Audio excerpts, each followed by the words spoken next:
Panguni Uthiram April 11ஆம் தேதி வெள்ளிக்கிழமை வருது.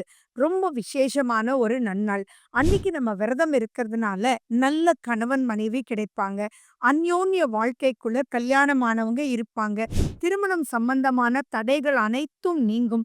மேலும் ஒருத்தருக்கொருத்தர் கருத்து வேறுபாடு இல்லாம மனமொத்த தம்பதியா வாழ்வாங்க. திருக்கோயில்கள்ல நடக்கக்கூடிய திருமணங்களுக்கு நீங்க சென்று வருவது சிறப்பு. விரதம் இருப்பது மேலும் சிறப்பு. அங்கு நடக்கக்கூடிய அபிஷேகத்துக்கு தேவையான பால், தயிர், மோர், இளநீர், பன்னீர்ன்னு உங்களால என்ன முடியுமோ நீங்க வாங்கி குடுங்க. காவடி எடுப்பதனால மன சுமை குறைப்பார். அதே மாதிரி நீங்க பால் குடமும் எடுக்கலாம்.